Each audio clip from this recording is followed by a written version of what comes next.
এই মুহূর্তে আন্তর্জাতিক অপরাধ ট্রাইব্যুনালে আছেন রিপোর্টার আফজাল হোসেন, সরাসরি যাচ্ছি তার কাছে। আফজাল, আজকে ষষ্ঠ ব্যক্তি হিসেবে ট্রাইব্যুনালে সাক্ষ্য দিচ্ছেন আব্দুস সামাদ নামে একজন সবজি বিক্রেতা। তিনি উত্তরার বিএনএস সেন্টারের সামনে আন্দোলনে অংশ নিয়েছিলেন এবং গুলিবিদ্ধ হয়েছিলেন। এবং আব্দুস সামাদ তার সাক্ষ্যে যেটি বলেছেন যে 19 জুলাই জুমার নামাজের পর তিনি আন্দোলনে অংশগ্রহণ করেন, তার সঙ্গে অন্য সহযোদ্ধারাও আন্দোলনে অংশ নেন। এক পর্যায়ে পুলিশ তাদেরকে ধাওয়া দেয় এবং গুলি করে, এবং একটি গুলি এসে তার মাথার পেছনের দিকে আঘাত করে এবং এরপরে তিনি মাটিতে লুটিয়ে পড়েন।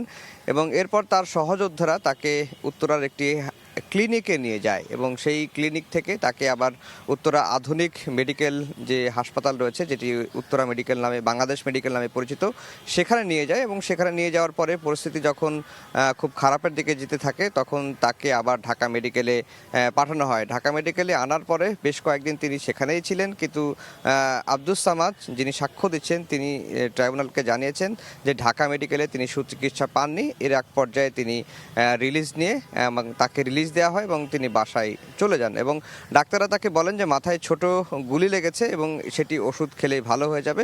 এরপরে তিনি বাড়িতে চলে যান। বাড়িতে চলে যাওয়ার কিছুদিন পরেই তার অবস্থা অবনতি হতে থাকে এবং এরপরে তিনি হাসপাতালে এসে ভর্তি হন।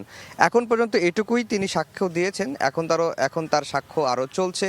তার সাক্ষ্য গ্রহণ শেষ হলে তাকে জেরা করবে এই মামলায় রাষ্ট্রনিযুক্ত যে আইনজীবী রয়েছেন তিনি জেরা করবেন।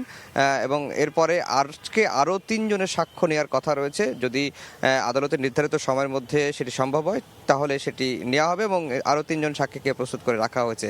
এবং আজকে এর মধ্য দিয়ে এখন পর্যন্ত 6 জনের সাক্ষ্য গ্রহণ শেষের দিকে গেছে এই শেখ হাসিনার মামলায়। আর আজকে আরও 3 মামলার শুনানির জন্য কার্যতালিকায় এসেছিল। এর মধ্যে 3টি মামলার মধ্যে রয়েছে রামপুরায় যে কার্নিশে ঝুলে থাকার এক ব্যক্তিকে পুলিশের গুলি করার যে ঘটনা, সেই মামলা, মোহাম্মদপুরের ঘটনা, আশুলিয়ার ঘটনা এবং গাজীপুরের একটি ঘটনায় তদন্ত রিপোর্ট দাখিলের দিন ধার্য ছিল। প্রসিকিউশন বলছে যে তদন্তের রিপোর্ট দাখিল করতে সময় লাগবে এবং এই সব মামলাগুলোর কার্যক্রম 2 মাস মুলতবি করেছেন আন্তর্জাতিক অপরাধ ট্রাইব্যুনাল 1। এই ছিল ট্রাইব্যুনাল থেকে আমার কাছে সবশেষ খবর। আন্তর্জাতিক অপরাধ ট্রাইব্যুনাল থেকে সরাসরি যুক্ত হয়েছিলেন রিপোর্টার আফজাল হোসেন।